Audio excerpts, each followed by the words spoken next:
Yesterday, my 17-year-old niece left for Europe to go to college. And while she was packing, her mother, Amaryllis, my daughter-in-law, noticed that she had put a Bible in her suitcase. And Amaryllis was curious about it. And she asked her, and Zoe said to her, "I want to live like Charlie Kirk."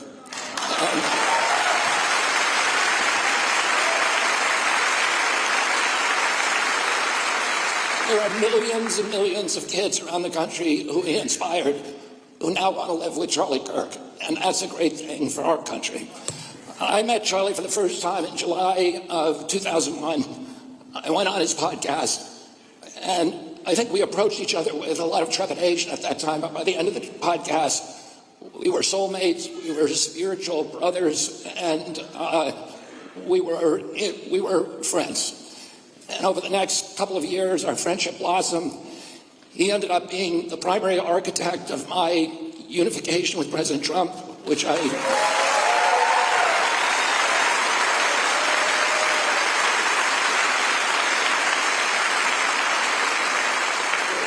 did my endorsement at his rally, at the Turning Point rally in Scottsdale. And he was the one who put the sparklers on the stage when I shook it. He made a big show of it, but the overarching mission of Charlie Kirk was Jesus, but also free speech, and he saw them as intertwined. He thought conversation was the only way we were going to heal our country. That we had to learn to talk to each other without vitriol, without poison, without anger. We had to be able to listen to ideas. We had to be able to say what we mean without being mean, and to talk to each other across this divide. It's the only way to end the polarization that's driven now by these algorithms and by all these other forces in our society. And that first conversation with him that I had, we talked a lot. We had a wide-ranging conversation. We talked mainly about the First Amendment. We talked about the fact that our founders put freedom of speech in the First Amendment because all the other rights are dependent on it. A government that can silence its opponents has license for any kind of atrocity. And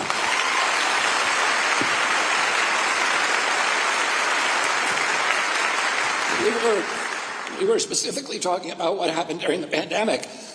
Once the government figured out that we would put up with the censorship, they went after the entire Constitution. They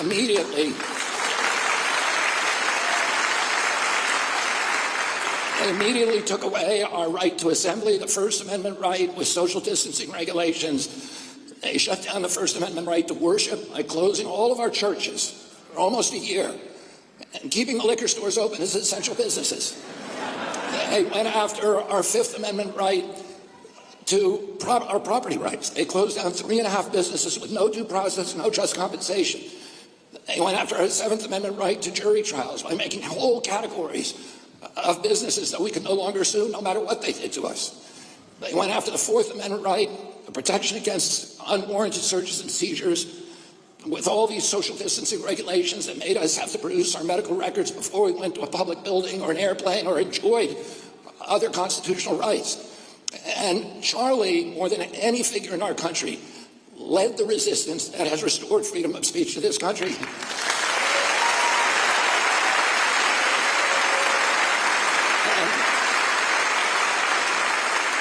And he built this movement, which is going to make sure that that never, ever happens again.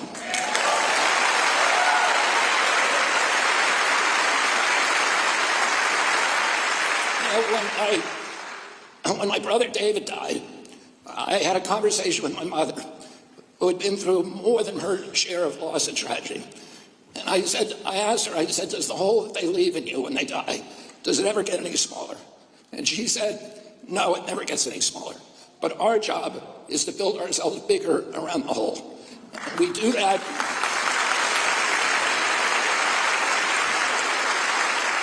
We do that by taking the best virtues and character traits of the person that we lost and using discipline and restraint and practice, integrating those character traits into our own character. And in doing that, we make ourselves larger and the whole gets proportionally smaller. And we also give that person a kind of immortality, because they are now living on, the best parts of them are now living on in us. In one of my conversations, and Charlie was a target-rich environment for virtues. We can all think of something extraordinary. His love of family, his love of God, his love of freedom of speech, his reverence for this country, his belief that we are an exemplary nation.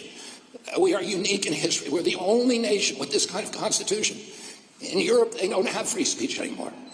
We have it here, and we are the beacon for humanity for the rest of the world. And all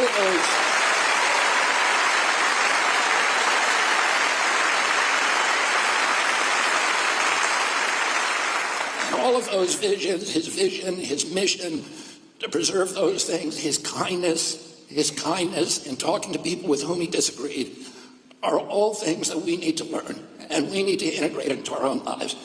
And as Tulsi said, we need to reach out with love to the people on the other side who are asleep and who are too frightened and too panicked and too controlled to understand what they are losing. And we need to protect those things until they wake up. And I had a conversation once with Charlie where we were talking about the danger that we both face from challenging entrenched interests. And he asked me if I was scared to die. And I said to him, there's a lot worse things than dying. And one of those,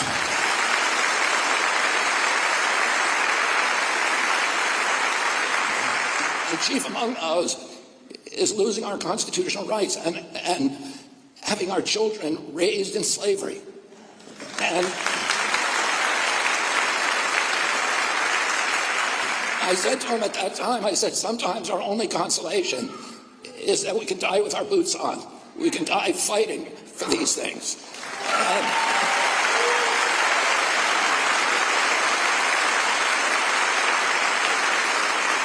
Charlie gave his life so that the rest of us would not have to suffer those fates worse than death.